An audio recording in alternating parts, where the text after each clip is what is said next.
First, I just want to say thank you again to both the panelists and the whole group for the great conversation about authentic leadership this morning. That was really wonderful. Taylor, if you can fast forward us to building community. We're now on to the building community slide. And so we're going to have a similar length panel and full group discussion. And so Cathy Wurzer is going to lead this wonderful, esteemed group. See, first, you know what? I want to thank the staff of the George Family Foundation. Right?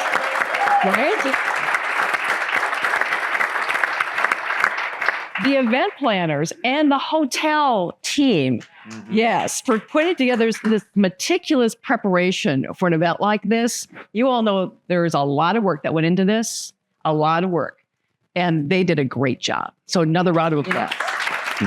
Yeah. If we've not been introduced, I'm Cathy Wurzer, and I'm a broadcast journalist with Minnesota Public Radio and Twin Cities Public Television. And I thank you for those rounds. Thank you. You didn't need to do that, but I appreciate that.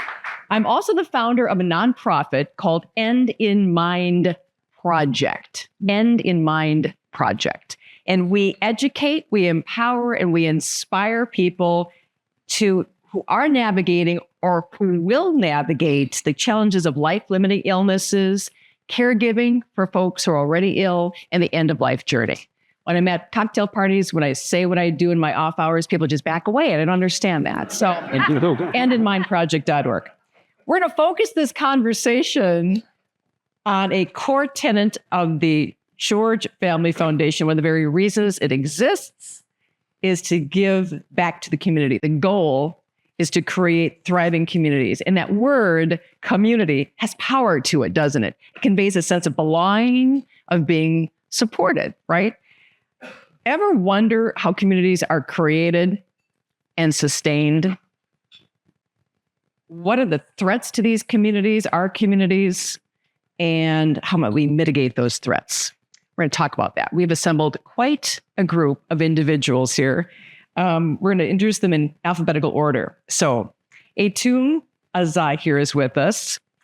Elder Atum is a nationally recognized authority on cultural approaches to health and well-being. Elder Atum is the CEO and Cultural Competence Officer of the Minneapolis-based Cultural Wellness Center. She's going to talk about what that is. We've done stories about the center at Minnesota Public Radio. They partner with counties and healthcare companies and other organizations to promote health and resiliency of the Black community. Duchesne Drew is with us. Duchesne is Senior Vice President of American Public Media Group and the President of Minnesota Public Radio, one of the largest regional public media networks in the nation. We've got 36 stations around the region. In his role, he leads the teams that produce NPR News, and you probably have heard the national program Marketplace. So Duchesne Drew is with us. Joseph Hodge is here. He's the artistic director of the famed Guthrie Theatre in Minneapolis.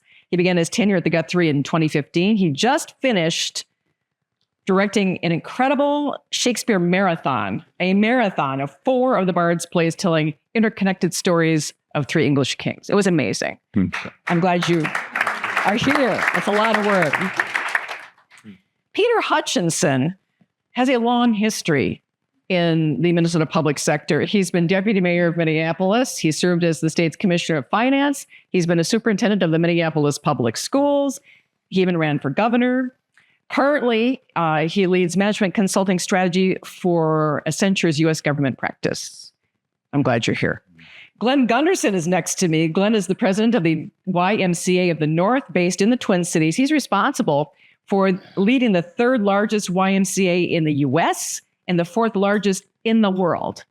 In the world. Now, in the state of Minnesota, the Y is the largest nonprofit provider of healthcare. Childcare. Healthcare would be cool. Yeah, that would be cool. I want to work on that. Yes. And one of the largest providers of health and well-being services, though, in the state of Minnesota. Jim Wallis, I was so excited to see Jim. I haven't seen him in such a long time. Jim is with us, author, teacher, theologian, preacher, founder of Sojourners, which is an ecumenical Christian media and advocacy organization, I'm sure you all know, that works towards social and racial justice. Jim is the founding director of the Center on Faith and Justice at Georgetown. He also served on President Obama's White House Advisory Council on Faith-Based and Neighborhood Partnerships, has taught faith and public life courses at Harvard and Georgetown University, and he is out with a new book called The False White Gospel, and he's on a book tour. And he stopped here first, though. I'm so glad to see you again. Grateful you are all here. Grateful. All right, so we know there are all kinds of communities, right?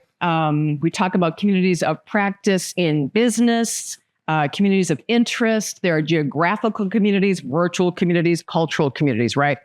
Now, I was thinking about this morning. I've done scores of interviews over the years with politicians and activists and other individuals who will talk about the need for community input. You've heard that, obviously. Community input on something, needing to hear the voice of the community. But no one ever says what they mean by community, you know? So community, I think, is one of those kind of feel-good, soft, fuzzy words that we all use, and it sounds great, but I don't really think we fully understand what it is or what it means, because it's complex. So before we start talking about building community, I think we need to talk about what it is. So Peter Hutchinson, in the interest of making sure we've got a good grounding for this conversation, how do you define community? You probably couldn't have picked a worse person to ask that question. First, I just got to say, when Tim asked us to lower our eyes and think of a color, I just could not get Atum shoes out of my head. Yes, yes. Those are awesome. And this is from someone who's colorblind. So here's why I'm the worst person to ask this question. Years ago, somebody came up to me and I think I don't know if this was a compliment or an epithet, but said, "You're an iconoclast." I had no idea what the hell that was. So I went and looked it up, and it turns out an iconoclast is someone who spends their lives trying to subvert the status quo. Boom.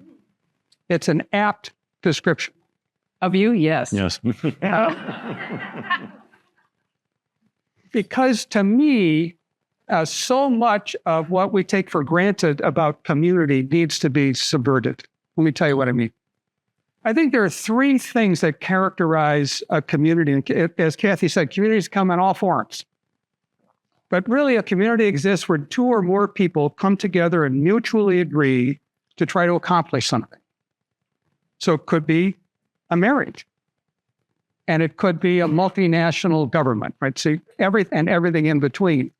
And when we do this as humans, we exchange vows, if you will, where we commit to one another to this thing, whatever this thing happens to be. We promise that we will bring our best selves. We promise to look after the other. So community is a combination of people who come together to try to accomplish something together and to ennoble one another. This one characteristic. A second characteristic, there are three of these characteristics. A third characteristic, a second, I think, is that as we form those communities, we form a collection of norms about how we're going to interact with one another. So you've watched, I think, how hard Sean has tried to imbue on us a norm of showing up on time.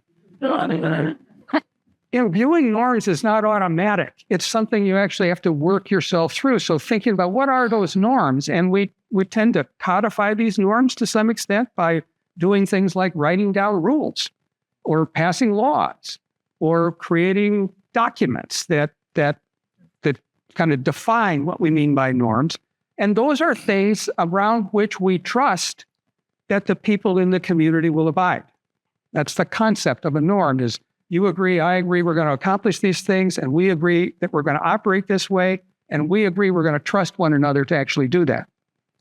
And the third thing that I think that characterizes many communities is that we then entrust to institutions a lot of the work, right? Because we can't do it all. You think about a big enough community, you can't do it all, so you start creating subcommittees, right? Which is an institutional form, or you create a nonprofit organization, or you create a corporation, or you create a government. So if you think of those three things as the kind of characteristics of what constitute a community, those are the three things that must be renewed on a regular basis if communities this is my 2 cents worth, if communities are going to survive.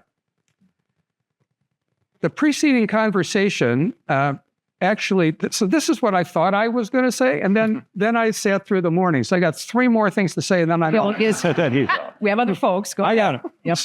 The first thing is that the essential ingredient to communityness is trust. And we exist in a moment of time when trust in every form of community you can imagine has plummeted at a breathtaking rate, including every institution that you represent. It's astonishing how mistrustful we are. If you go look at the polling data, it just scares the crap out of people. That is a reminder that communities are temporary. All communities are temporary. No community is permanent. And communities survive by, if you will, repairing, reinventing, renewing, just as relationships are revived many times by reviewing and renewing. And here's the question that I learned this morning. What's an authentic community? If you had to write down on a piece of paper, what's the essence of an authentic community? And if the mistrust that we're experiencing is because our communities have increasingly become inauthentic, what would you do about it? Good question. So, Elder Atum, what do you think? What we just heard from our friend Peter Hutchinson. Could. Do you agree with what he said? Let me just say I'm grateful to be here with this amazing group of people. And that you and I, as women, will probably have a different view, right? At least a little bit different. I think the thing that stands out for me is that cultural people have definitions that do not always agree. And so people, as I think of cultural people, I think that my study and my experience, of course, is with people of African descent in many different parts of the U.S., of course, and other parts of the world. And community is expected to be a permanent container. It is expected that there are ways to customize and traditionalize efforts and practices that will indeed hold us together as community. And in many of the studies, works, and conversations that I've had, community is a measure of health. Yes. Where there is no community, there is no health. Yep.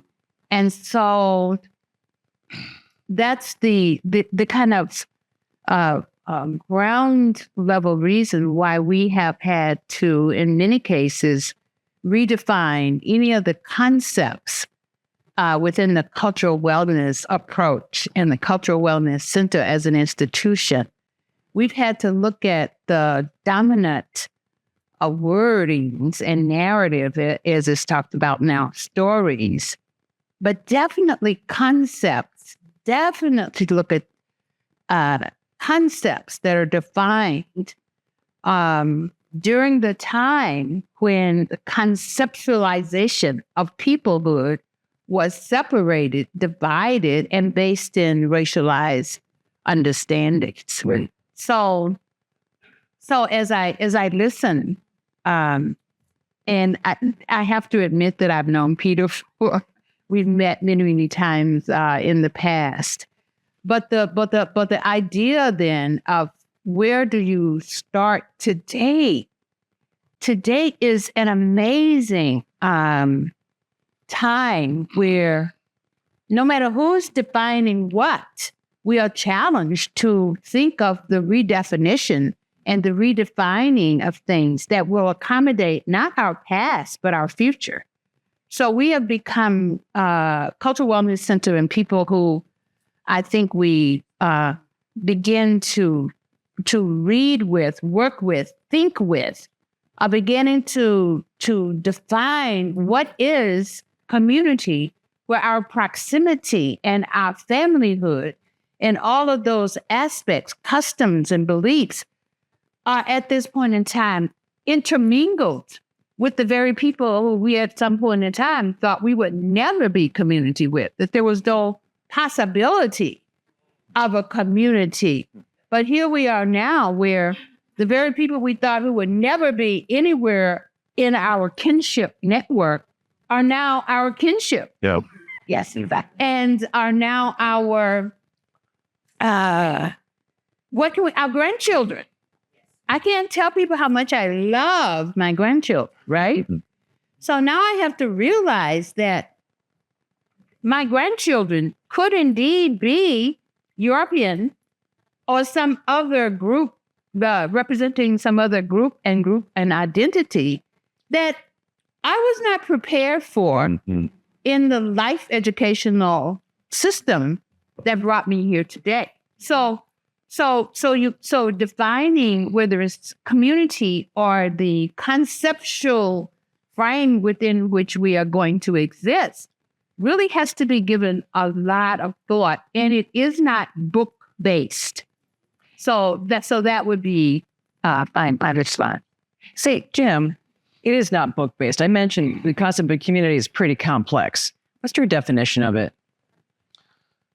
First of all, gratitude is the word I'll start with. I've known the winds under the wings for a long time, but it's wonderful to see all the wings and listen to all of you. Your question brings back a story for me. At a White House summit on hate just last year, fairly small group, I met a former militiaman who said to me, I was just a kid smoking weed in the alley, and the guy that kept coming down the alley didn't talk to me about ideology or politics. I was just on my own in the alley smoking weed because my parents both worked full-time and never saw them. He talked to me about I could get a group, I could find a group and have some purpose, I could belong to something, and I didn't belong to anything. I could get connected. And that's why he joined the militia group from the Midwest.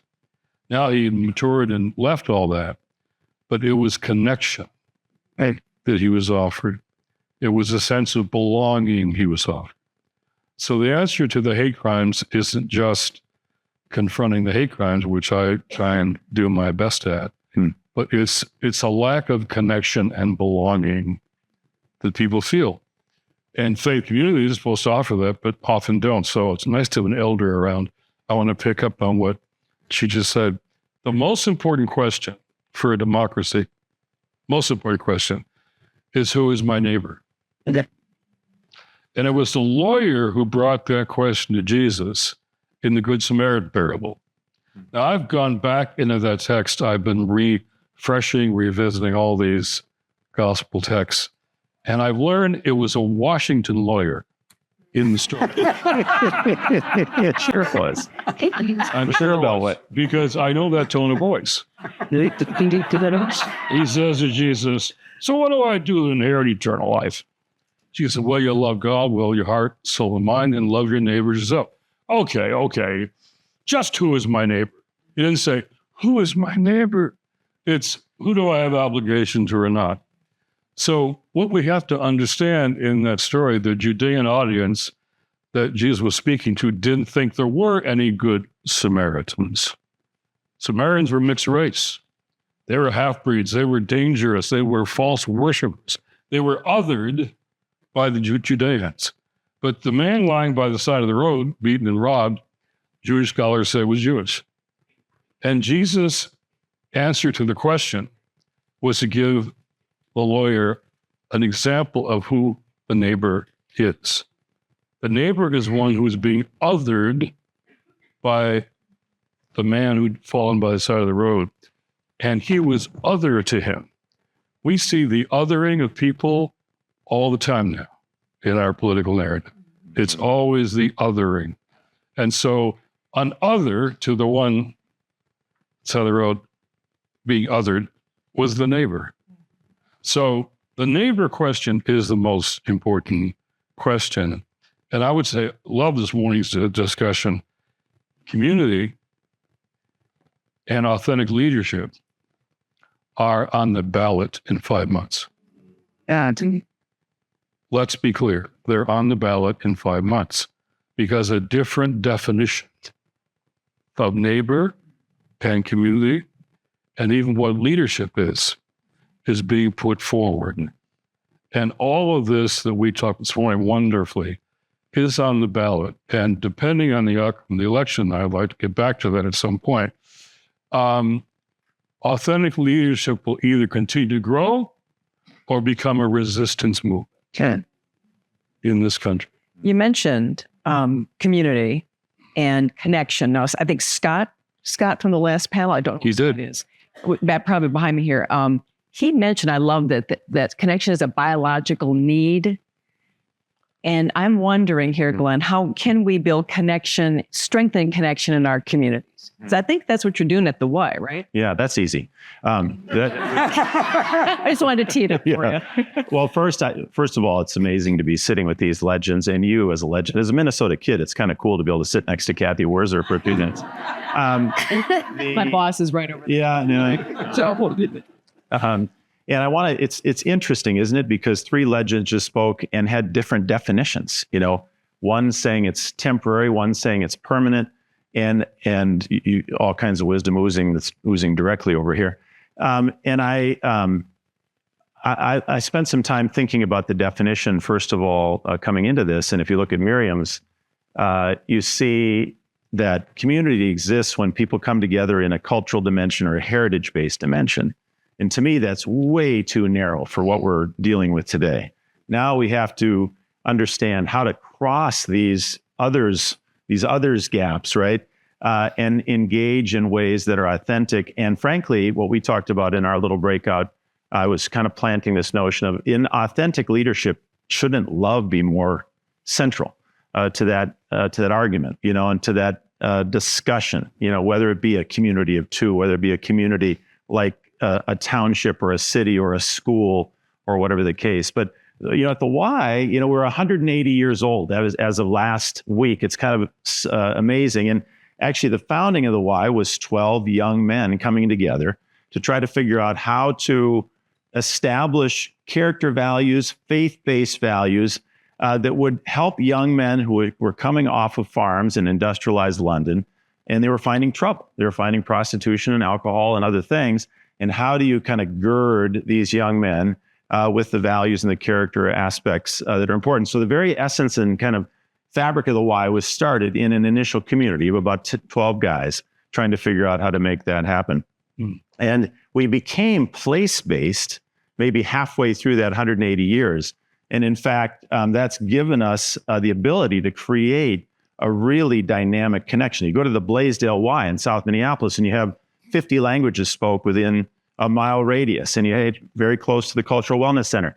And you have one of the last places where we actually come together, where we catch each other doing things right, where we see the humanity in one another, where we find love in relationship simply in seeing each other, in maybe exercising that biological notion of finding relationship, finding community.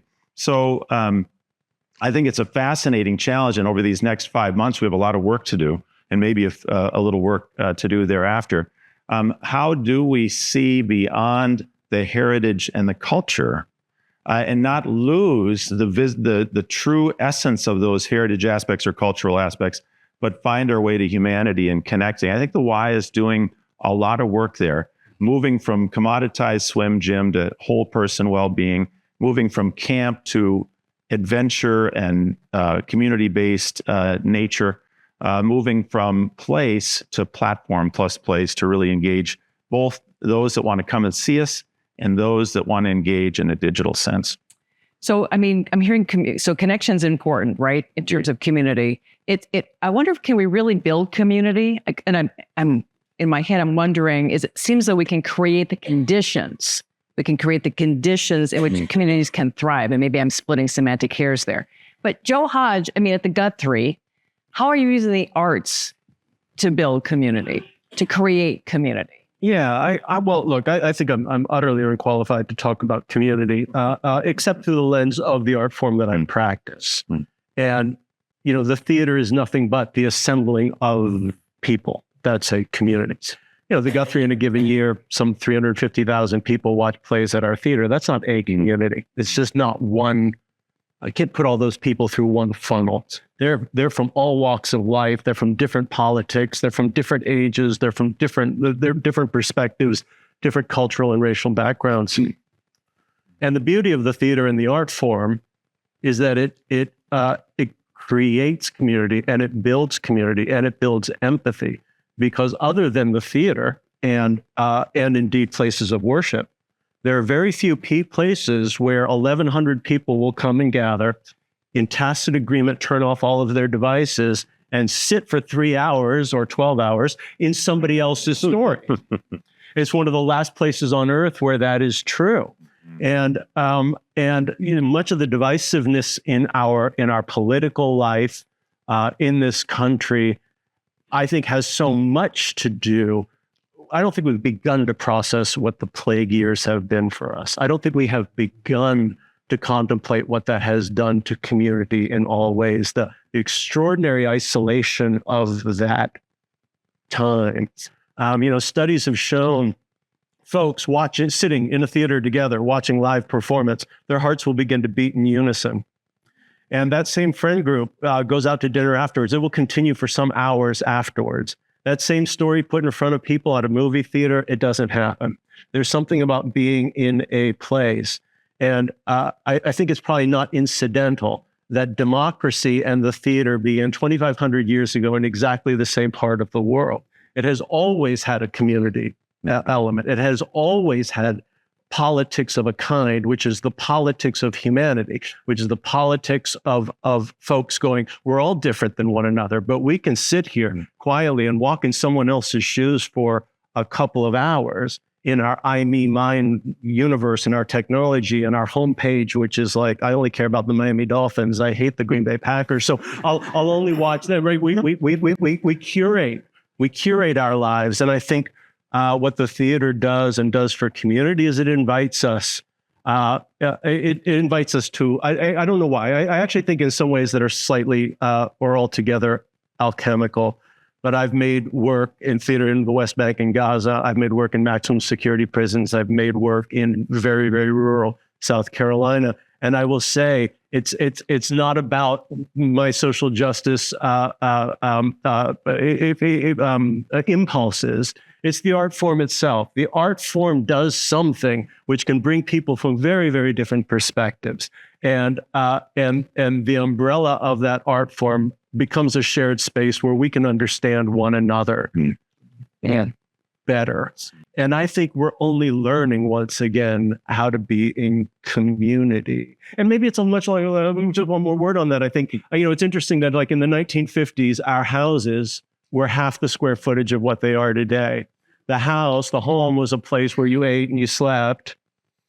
And then you moved to the world with other people who populate this world. For whatever reason, as a kid growing up in Miami without air conditioning, it was to go to the Concord movie theater. It didn't matter what was playing because they had air conditioning. But you'd be out there with folks, right? And now, of course, our technology is so good. We've got 3 million channels of content, much of that good. Our couches are comfortable. We have our home entertainment centers. Like we are encouraged over and over to not be in community in ways that I think are finally damaging. And don't you think, Duchesne, that the media has played a part in not encouraging folks to be in community? I don't want to put words in your mouth, but to not be in community or to be in community? I'll make sure I'm tracking. I think not. I think the media is playing all the roles. It's part of the challenge. I think certainly there are a lot of entities, both institutions and individuals, that are driving us apart. And then there are a number of individuals and institutions actively working to build connection, build understanding, build trust, build respect in a sense of our being in this together. That's the work that we're doing on a daily basis, varying degrees of success. I think I've been in Minnesota for 30 years now. I've been an NPR member for 30 years now. And I think we've got a lot of work to do, but I know we're more reflective of what Minnesota actually is today than we were 30 years ago, right? And so when we talk about community, for me, a big part of the shift and a big part of where the tension's coming from, frankly, is that the app has been opened up, right? And more people's stories are being told. Because at the heart, that's what we do. We tell stories at NPR, right? And we play music and we talk about music and we talked about the connection that can bring.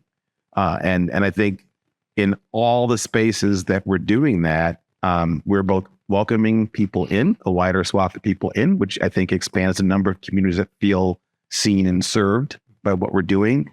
And we're challenging, right, the status quo. And some people love the challenge and feel like their world's expanding as we open up the aperture. And other people feel like something's being taken away from them. And I think so when we talk about community, I think that's our work. How do we bring more people into the circle?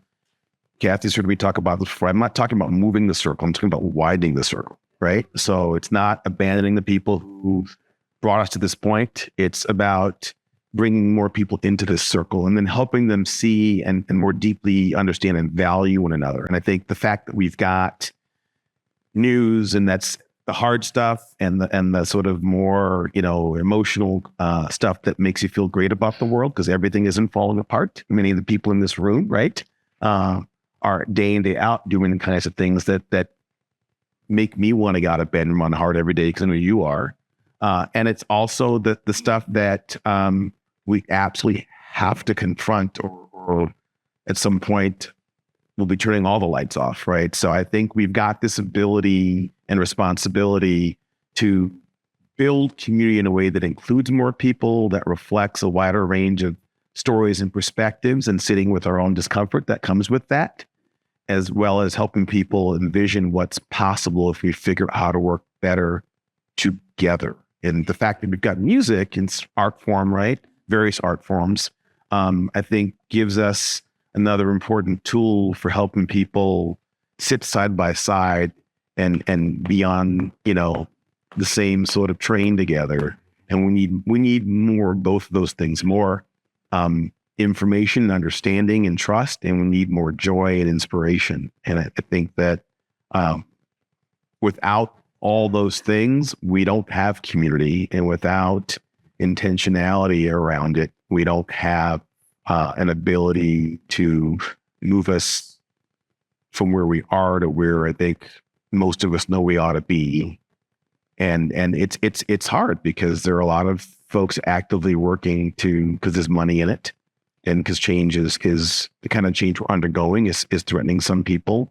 And what they can't see, what I'm hoping we will get more people to see, is like there's a whole different, beautiful version of us dying to emerge if we just got our own way. Good.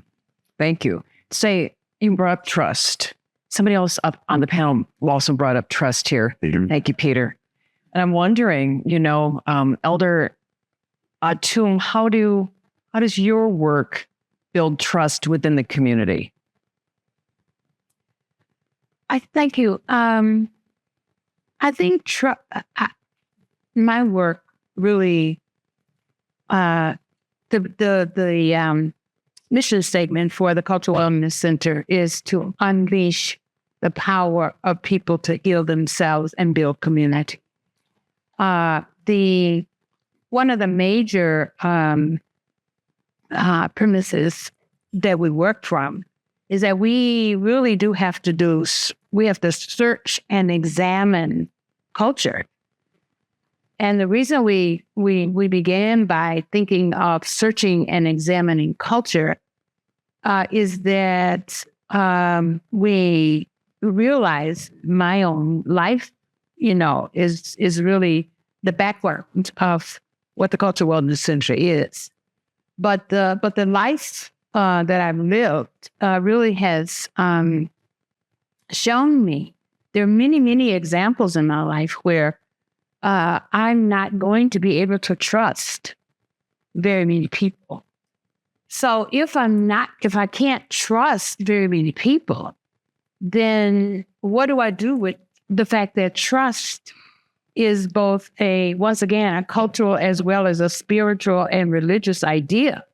You trust and have faith and so forth. So if I cannot trust very many people, then what do I do with this desire that I have to be with people who have my interest at heart? So who has my interest at heart? And so in some of the work that we do, we really acknowledge with people and through people that you can't trust anybody but yourself at this point in time. And with all of the trauma and all of the amazing unresolved pains and sufferings that people have endured, in many cases don't even know that resiliency is there. But in all the things people have endured, I think many people we work with have come to the conclusion that they can't even trust themselves. Mm-hmm. So we then really began to say, well, what is like building community and rebuilding community and resurrecting culture and revitalizing and culture and thinking through what is the almost like a philosophical ground on which we are going to have to deal with culture. We have to do trust in the same way. So is there a ground on which we can stand that talks about how do we build trust based on our own heart's story that is being told to us, that I have to be with people and I have to determine that I'm going to be with people and they will be attracted to me who will have my interests at heart. And I'll be able to tell that by many of the things that I read in you, that it may not be something that is, something you can say, well, I can trust you. But there will be something in my heart that says to me, you're okay. You are headed in a direction that if you're not going to hurt yourself, therefore you're not going to hurt me. So that's the kind of way we think of trust. Thank you. Jim, do you want to leap in here? Yeah, I want to make a media comment. Okay. And tied to trust and how it ties to truth. I've been on your show. I love Minnesota Public Radio. I was even a guest for one of your fundraisers once. So I'm all... Should that go for you? It went well. It went well. We raised money, and I even threw in money at the table. God bless you. However, we live now in different parallel universes of fact, information, and truth. We're a half and half country, and NPR is almost entirely in one half. And it's amazing to me to listen to the media on the sort of modern progressive side, and they think by showing how this was a lie that anybody's listening except themselves. Which brings me back to a text. I'm a minister, so I'll bring back a text. Jesus said, you'll know the truth, and the truth will set you free. As I dig into that one, I'm learning it's not the opposite of truth is more lies. It's deeper. The opposite of truth is captivity. Captivity. Truth and freedom are indivisible. There are a whole lot of people in this country who are captive to lies. They're just captive. Some of them are bad people. They're not all bad people, but they are deeply captive. There's what the book talks about is a white captivity in the churches. Deep, deep, deep. And this morning, when Scott said that connection is a biological need, we're getting back to Scott again here. I would say it's also a sacred need or a sacred space. In the first chapter, in the first book of the Bible, I love the text where, imagine we're right now, like we are surrounded by political noise. I feel surrounded by it. Part of my job is to listen to it and sort it out. But we're all feeling surrounded. So I love to think about that when I go to that text, Genesis 1:26. Then God said, as if, be quiet, listen. And then God said, let us create humankind in our own image and after our own likeness. Now, whether we're religious or not, all our traditions go back to that text as a foundation for every human rights, voting rights, civil rights campaign. And the common worth and dignity of every individual, it's got to be done in practice. So we're doing something called lawyers and collars. We're putting collars in with the lawyers at the most vulnerable polling places in 10 battleground states. Is this at Georgetown? No, well, this is a broader faiths united to save democracy, multiracial, multi-faith, and multi-generational. And we put lawyers in with the collars in with the lawyers. So when I talk to secretaries of state, which I've been doing lately about fair processes, I say, are you familiar with that text in Genesis? Oh, yeah. How do you think that applies to voting rights? Never thought about it. Yeah, I'm sure you haven't. So here's the point. If every vote is a representative of the image of God, any attempt to suppress any vote based on color of skin or education or anything is literally an assault on the Latin word imago Dei, image of God. Voter suppression is an assault on imago Dei. It's so much deeper than just partisan politics. So I want to bring the sacred into this biological need. And I think what we're talking about today all day, I would call it really part of an imago Dei movement, which is trying to protect and define the dignity of every one of us, which is attacked every day, all day. And we're saying, no, it goes back to all of us, whether we're religious or not, made in whatever, however we'd say it, the image and likeness of God, which gives us a value that we want to assert. And that is literally at stake. And as you say, dignity is important as being a part of living in community, right? I mean, you have to care about what you have in common. You have to care about and respect each other. Right. There are not many communities where that is a characteristic. That's right. I'm wondering, go ahead, Peter. Pick up on something that Atum said, which I thought was profound. So when I've started to think about this notion of what is an authentic community, I started by thinking it's a community of trust. But actually, I think Atum points us in a different direction, which says an authentic community is one that helps its members trust themselves. That's right. First, in order to trust others second. And that's really profound because it's a version of authentic leadership, right? You've got to understand yourself before you can understand another. I think too that I didn't say, which is it's a mirror reflection because you're back to the concept of in the image of. Mm-hmm. In the image of, as I think about the image of the divine, so that it's not personality based, right, but it's forces and knowledge and experientially based.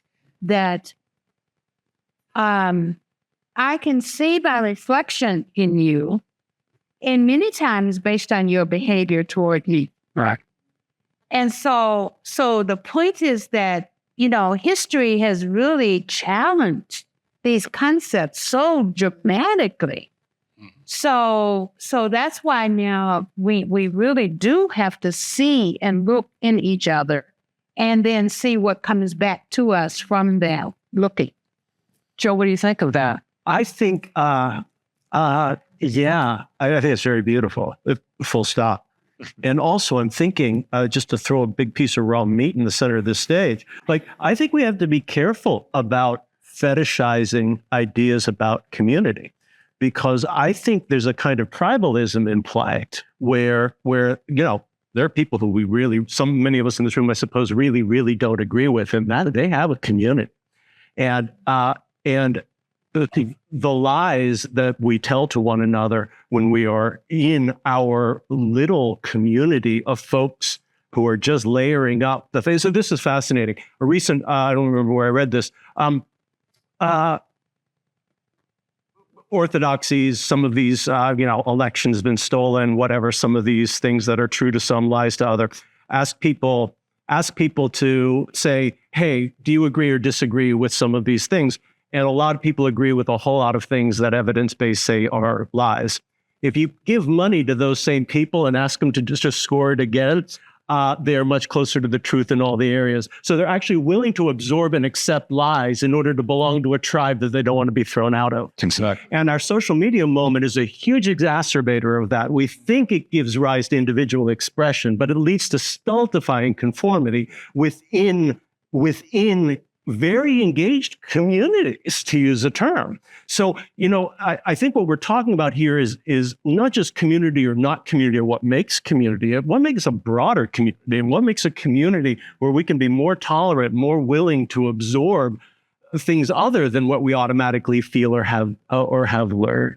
Glenn? Well, yeah, I couldn't agree more. I think we're in such a divided time. And when you think about truth and seeking truth, we are manufacturing truth. We're not really seeking it all the way through. We're manufacturing what feels good to us, what allows us to fit into that tribe.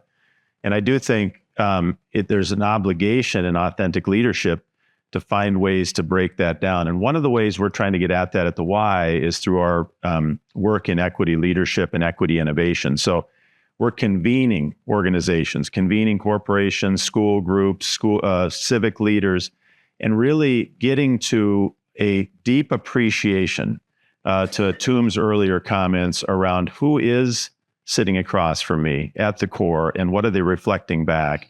And really, to me, it's like getting to an intensive understanding of the humanity and the beauty of that individual across from me in a holistic sense, and understanding where they've come from and where I've come from and where we have commonality, excuse me, as humans. And so in doing that, you start to build cultural competence, cultural humility, and appreciation. And I look at the rich diversity of experience, rich diversity of background, rich diversity of ethnicity, faith positions in this room. And I wouldn't want to be in any other room. But that's having been in a situation like with the Y for 12 years, engaging with all corners of community, you begin to recognize and love the humanity. And so I think somehow we have to kind of break through in this false kind of narrative and the lack of, or the ability to find truth that's not true and live into that. Jim, looks like you might have something to make that breaking smart. Breaking through. Yeah. That takes a word that came this morning, courage. Right. And at all these wonderful talks we're having, I'm saying, don't walk away saying, what a great conversation on faith and politics. Take this conversation in the streets, in your congregations, because the tribes are really stuck in all of that stuff. And mostly we're content just to say, well, haven't they seen the evidence? How about going to where they are and having a serious conversation about truth? That's what we really have to do. And that takes courage. Brittany Packnett says, yeah, you can join me for a Black Lives Matter demonstration and deal with rubber bullets and tear gas and survive and say you were there. Or you can do the more risky thing, says she, and go talk to your white family and friends and neighbors and congregants about what they think and what they're going to do.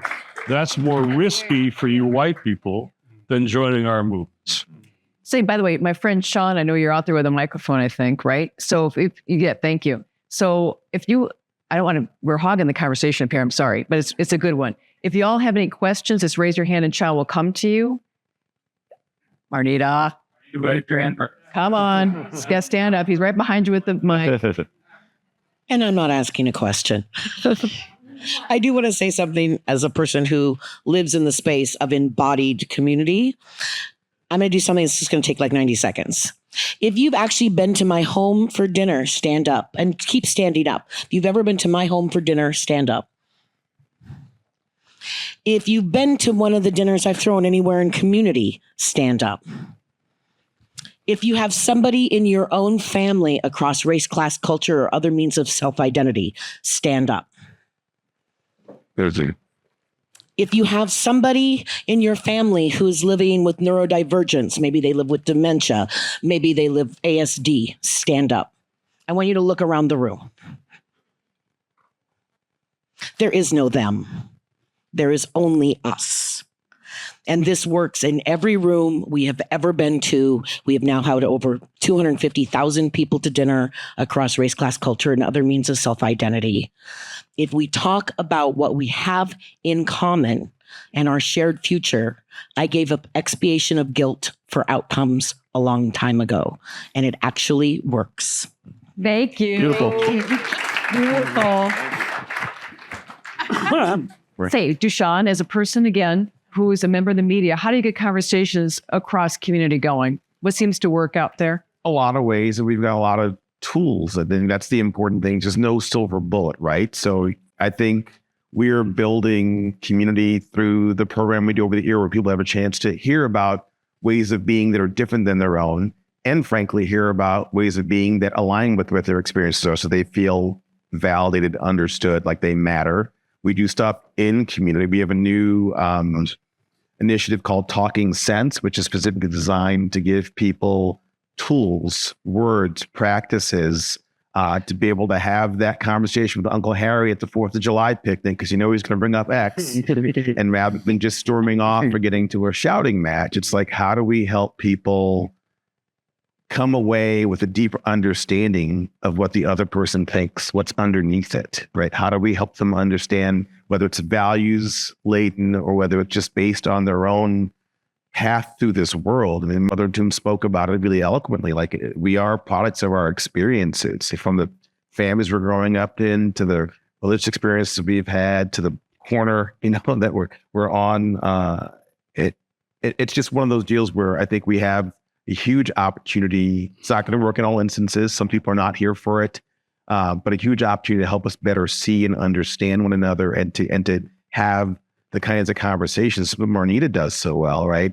Where you come away with a better sense of the other person's humanity and the other person's why and the other person's sort of hopes and dreams. And within that, you often find meaningful commonality and a meaningful sense of, even if you still disagree about the thing, the fact that they're not just crazy, evil, stupid people. Yeah.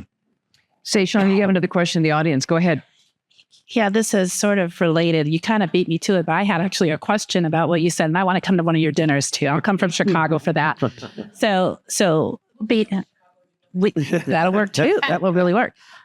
So my question is around actually a little variation on what Marnita was speaking into, was that, so I'm at the YMCA of Chicago. So Glen's my brother. And You're my sister. Yes. One of the things that I'm new to the Y movement, I've been here just at 3 years, but when I came into Chicago, we changed our mission statement to strengthening community by connecting all people to their purpose, potential, and each other. And that's really hard to do, but what we're learning here. So part of my question, when we presented this idea to our board, they were like, why isn't it communities? And we're like, well, we want people to define community how they see fit. But my question is for you all, and you started answering this a little bit, Duchesne, but how do we get to the community of true humanity where we really can rise above? And I know it's a lot of work to get there, but sometimes it's just like, do we do death by 1,000 cuts, or do we just get there? So my question is, do you see an opportunity for us to just get there? And what would that look like? And what could that look like? Ooh, that's a good question. Who wants to take that first? You all. I don't think it's in one shot. I think it comes in waves. I think I said earlier, there's no silver bullet. And I think different things move different people, and different dosages move people in different ways and to different degrees, because we're all starting from different places, for one thing, right? And a lot of it is a function of how we're built, right? You think about people coming out of the same families, show up in dramatically different ways, right? So I think, for me, I like to think we have to find, and I think the great thing about this panel is we're coming at a lot of the same work from dramatically different corners, right? And that's actually what we need. Like, I know everyone's not going to listen to the programming we're doing. Everyone's not going to go to a Y. Everyone's not going to go to church on Sunday. But if we have enough people, real people, right, on an ongoing basis, working to create opportunities for people to better understand the world we're actually moving in, and working to create opportunities for people that understand themselves to think that that is critical. Like if you can't deal with yourself, you're probably not dealing with the world outside your own head very effectively. That work that so many of you in the room are doing is at the heart of the world we're hoping to create, and that everyone's not going to get there, but we know what happens if we don't do this work, right? And that it's just how do we get to a place where whether it's happening for someone as a sophomore at Duke or happening as a 70-year-old who comes out, to an event, that they're touched in a way that something breaks through, right? That's what I'm looking for in the work that we're doing, and that you got to throw enough pitches ultimately, right? And hopefully it's hard, right? Because it's not instant. It's not always something you even see, right? The things you think about, the people, the moments that have a huge impact on your lives. In many instances, those folks have no idea the impact they had on you. So much of what we're doing, we can't directly see it in the moment, but we know that if enough of us are doing it over time, we get better outcomes. So I'd like to offer up two slightly different examples. My belief structure is that people do things that are both necessary and possible. So I don't think people do things sort of as they come to them. I think people behave not rationally, but they just do what they can and what they must. So here's two examples where the community actually said, we don't like the way this works. We're going to change it. Duluth, Minnesota, maybe 15, 20 years ago, if you read the headlines of the meetings of the Duluth City Council, you'd think it was today. These people were nasty, mean, throwing things at one another. It was just absolutely unbelievable in its time. And the head of the community foundation said, this is bullshit. We got to fix this. And so they convened. They had no authority to do this. They convened the community and said, how do we want elected officials to behave? What are the norms that we want from our public body? And they wrote them down. There are 9 of them. They have simple things like don't talk over one another, or apologize if you're wrong, or listen. They printed huge posters, put them all over town, and said, we believe as a community, this is what we want from our elected officials. And then in the next election, they asked people who are running, do you buy it? Changed behavior in the city council in less than 2 years. Second example, we know, Jim is been so articulate about this, that our political culture is so divided, but also it rewards bad behavior. Yeah. The citizens of the state of Alaska woke up one day and said, that's because the way the system is designed, we encourage this exact behavior. And they initiated a petition to change the way they vote. So it used to be whoever got the most votes wins. And you used to think that means 50%. That's not true. It's not true in Minnesota. You don't have to get 50% to win the election. You just have to get the most votes. That means if there's 3, I used to be one of these, if there are 3 people running, some idiot that got 37% can win the election. And all they need is to get the idiots that agree with them to vote.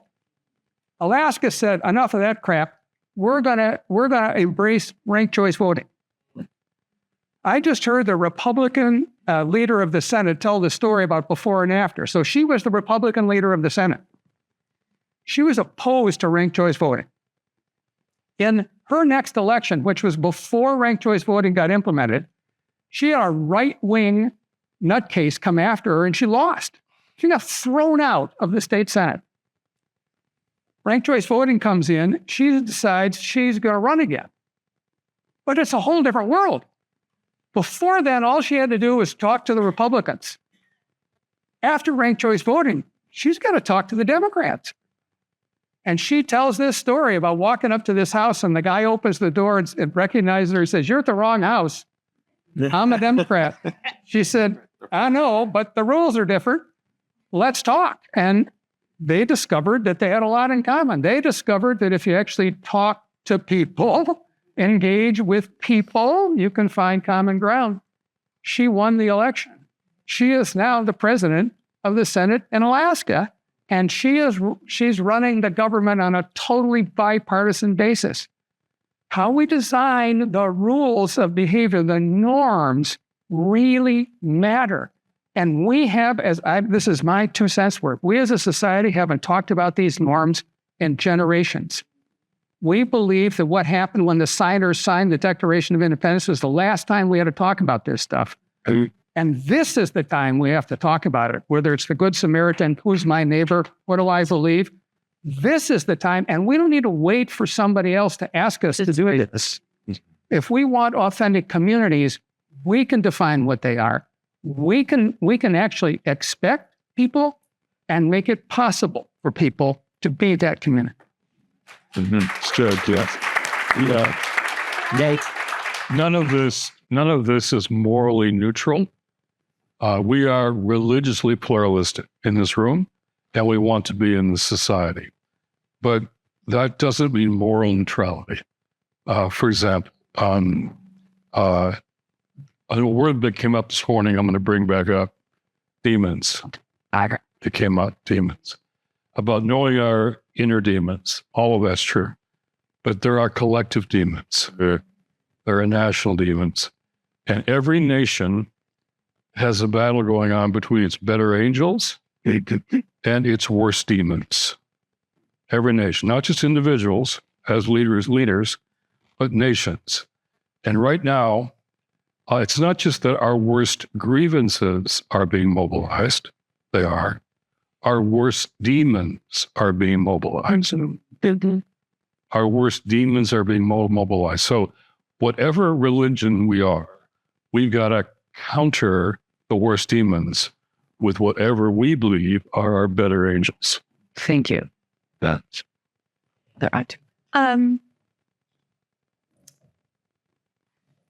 Let me just say that these 3 comments that you have made really, anyway, they're very good. But I want to ask, go back to the question about humanity and just a couple of things. Number one,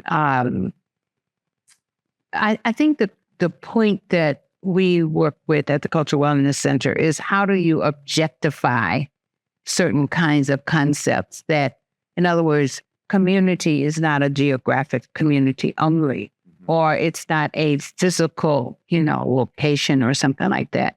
Well, the same thing is with humanity. For many of us, I think we've had to, once again, step out and declare that my humanity is not in the hands of someone else.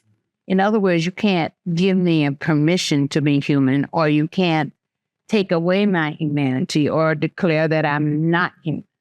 And so that really requires, as we began to work at the Cultural Wellness Center, it requires that we have specific topics that's in our curriculum. We're not a social service agency, and we say that all the time.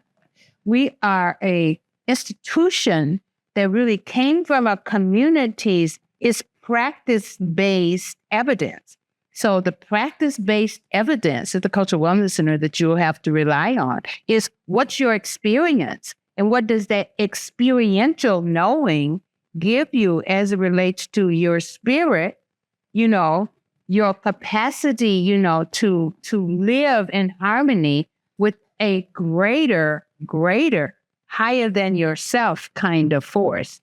And that's not, it's not, what was the word you used? You were talking about this idea of romanticizing. People often say fetishizing or romanticizing. Those are the terms that come to me all the time. You can't also tribalize. Those are terms that really are being objectified in some way to say that you are living in a tribal kind of way.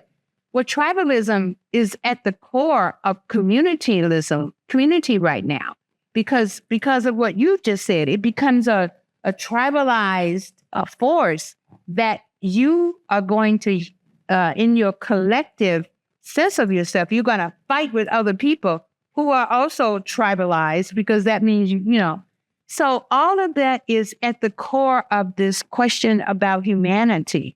In our work, what we are really saying is that we have to de-racialize humanity. So we are moving from race to culture, And by the way, the moving from race to culture, we invite white people, or as we talk about European American, people of European descent, to come in and tell us what has whiteness done to you. Not what has whiteness done for you, Right. but what has it done to you? And the answers that we get from highly recognized scholarly people is that it caused me to normalize mental illness. That is not my statement. It's a statement that someone is. So mental illness then is what people are really often coming out of in order to see themselves as human beings, and that they can then relate to other human beings without themselves saying, I have control over, or I have an authorized some way that I can tell whether you are or not.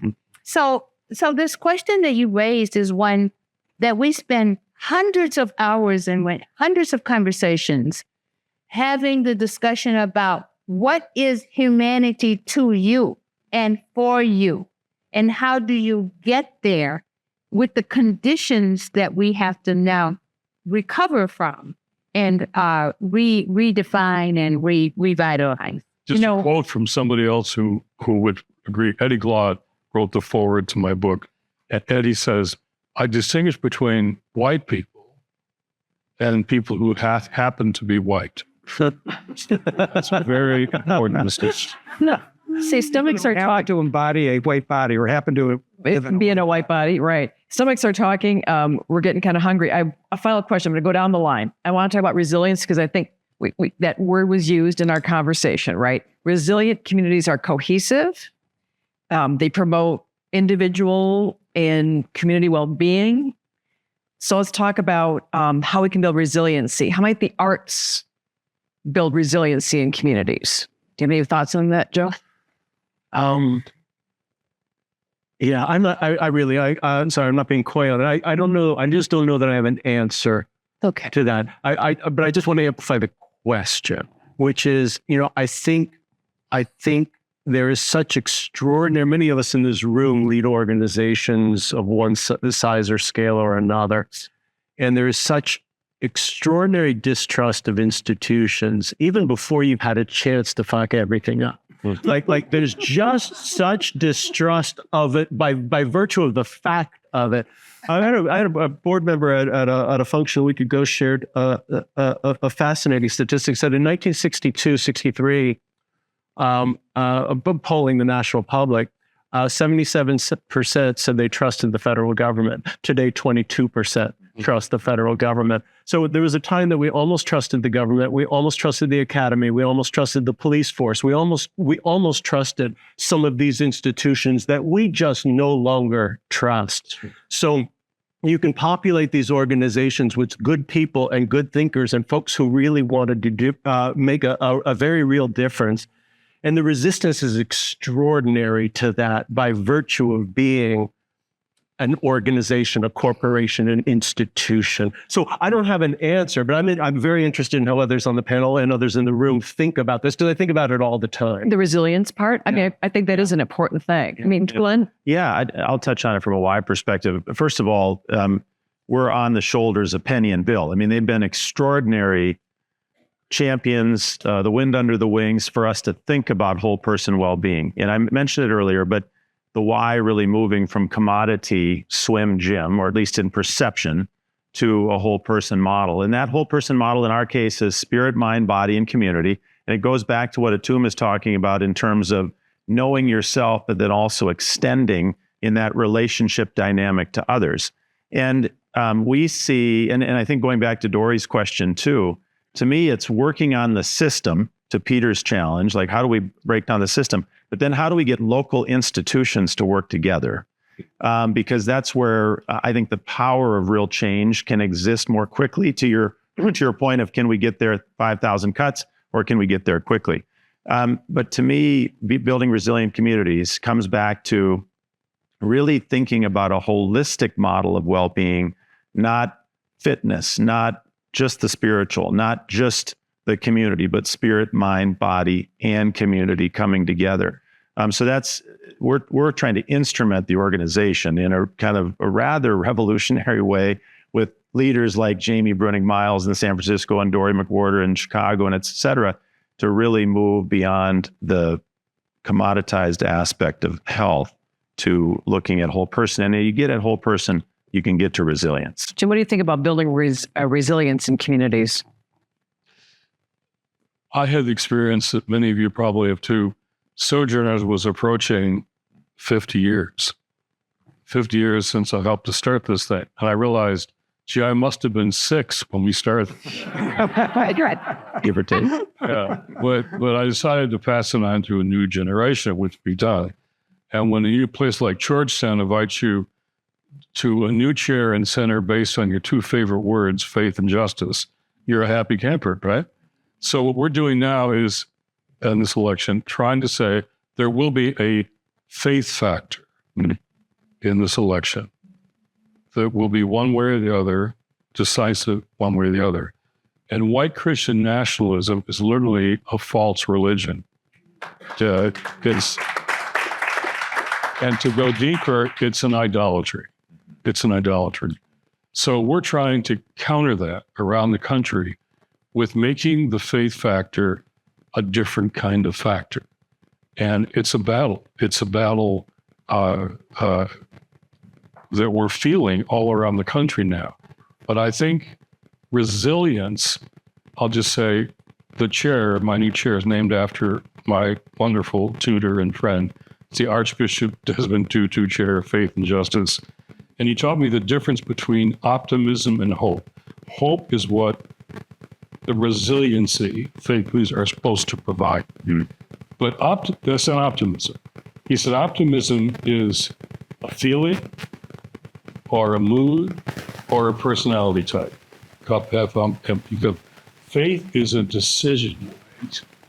Because whatever it is you call faith, whatever is bigger than you, it's a choice you make. There's a Hebrews text that says faith is the substance of things hoped for, the evidence of things not seen. And my paraphrase of that is, hope means believing in spite of the evidence, then watching the evidence change. And that's the resiliency that's supposed to be in our faith community. Thank you. Duchesne. Yeah, I think a lot of it is, it's bubbling up in different ways. We've got an opportunity to change the way we see and understand and treat one another. And I think a lot of it is even, what are we pouring into young people? How are we preparing them to lead sooner rather than later, preparing them to have tools and the networks that they need to be more effective? Because not that it just gets easier in 20 years when the 20-year-olds are 40 running all the things, but they are built differently, and they have, in many spaces, a very different sense of what equity looks like than was being talked about, 30, 40, 50 years ago. So in some respects, if we don't kill the planet before some of these young people get the wheel, I think a lot of it, we have the potential for much of it to be in a healthier place, because they're growing very different expectations around everything from how we treat the planet to how we treat each other. And it came up earlier in both Bill and David talked about the importance of preparing. It's not going to just happen, right? But preparing them, pouring into them, and to be able to lead differently, because we're all going to be cashing out at some point. And so much of the work, I think, is around who are we handing. Are we handing it over to being taken away? But who gets the wheel next, right? And this idea that we can shape how they move in the world and how well they run things once they're in charge. That gives me helpers.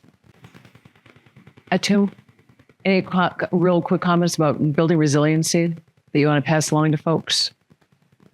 Well, first I want to say that Bill and Penny, and Bill, have set the pace for us as it relates to resiliency in a society where there's such difference between those who have and those who have not. And I think that in terms of kind of a parallel walk, I feel I've had a parallel walk with Penny, because of course we're kind of at the same age, and we're looking at not just the things that have happened for each of us or one of us individually, But the things that are happening to those who come behind us and those who have gone before us and those who come behind us.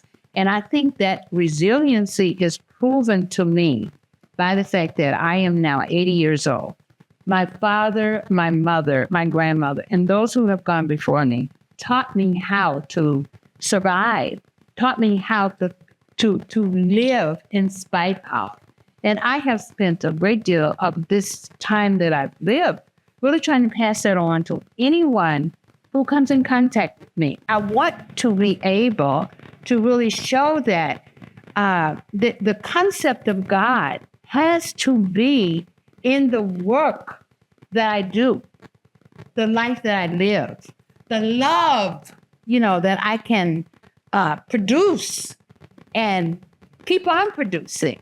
And that to me is the knowledge. There is knowledge in how to do that. And I'd like the Cultural Wellness Center to become known for being able to teach how to produce the knowledge of love that transcends all the different racialized, tribalized, kind of situations that we're in. And I think my father in particular would be extremely, extremely proud in the land of the ancestors to know that we can love each other.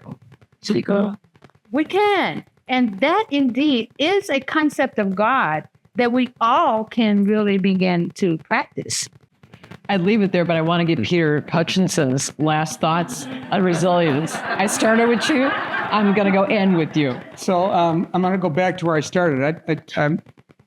I said I thought the status quo was the enemy of community, and it's definitely the enemy of resilience. So I think of resilience, renewal, repair, remaking. Why communities can't stay, why communities are temporary is if they don't do these things, they will disappear. They will become illegitimate. And let me illustrate this with one real quick story. When I became the superintendent of the Minneapolis schools, we were in the dumps. People didn't like us, they didn't trust us, and there was good reason. And I did the obvious thing, which was foolish. I rewrote the mission statement. It's a waste of time, although it was a great mission statement. And the essence was that we were there for only one reason. That was to ensure that every child, not some child, not a few, not the gifted, every child learned. The question was how to operationalize that. We did something crazy. We literally rewrote the covenant. So we asked ourselves, what do kids need to do and what do they need from us? What do parents need to do and what do they need from us? What do teachers need to do and what do they need from us? And schools and school districts and the city and the county. We created this big, long, purple piece of paper and everybody signed. Every kid signed, every parent signed, every teacher signed, every principal signed. The mayor signed. The chair of the county board signed, and I personally signed 43,000 of them. The kids called these the promise papers. They put them on their refrigerator. We changed the resilience of our community by actually going back and saying, what's the deal? What's the covenant? What's the vow? What's the contract? What's the contract? Yeah. I'm just telling you, I've done a million stupid things in my life, but that was not one of them. All right. You all did a great job. I know you all are hungry. So one more. One comment. One more question, even though we thought we were done. Come on up. Sorry about that. Not a question. I thought you were trying to wrap me up. Sean and his team created this tree as a metaphor for community. Each of you represents a community. And Scott, I'm thinking of that mother tree that you have at Multiversity. How old is that mother tree? Oh. Yeah. What enables that tree to survive for 1,200 years through the worst of storms, through tornadoes, to hurricanes? What allows your organization to survive for 180 years through world wars and depression? Glenn, or Joe, how long ago did Sophocles write Antigone and Oedipus Rex? 2,500. And it's still being performed today because it's about the human condition. That's great. Right? I think. Not just that there are no other great plays, but so I want you all to think of this metaphor. What allows this to survive? I'll tell you what I think allows it to survive is these roots, okay? These roots are what your purpose of your organization is. You can rewrite it, but the purpose of your organization and its values. If you lose that, if you cut this tree off and it's just above the roots, well, what happens? It will die. And somebody talked about Boeing and everyone laughed, tittered around. Boeing changed from being the world's greatest aviation company when people were scared to fly. It was about safety, okay, on that airplane, and they decided they were going to focus on giving money back to their shareholders, and they abandoned safety and quality, okay, after 100 years of being the world's leader. So you can't do that. This is your roots. But you know, we have a home out in Colorado, and there are lots of aspen trees. They're actually not as strong as those sequoias, Scott. What keeps them going, those aspen trees, is because if you look at the root structure, they're all connected under the ground. So all I say is you're going to get buffeted by a lot of winds. Elections don't hold your organization hostage to who wins an election, because if you do, you're going to be very disappointed. What I say, what holds your organization together are those roots, and then think of those aspens that come together with connections. So all Penny and I and our team are trying to do here, and our family is trying to help create some of the root structure that keep everyone together. Thank you. Thank you.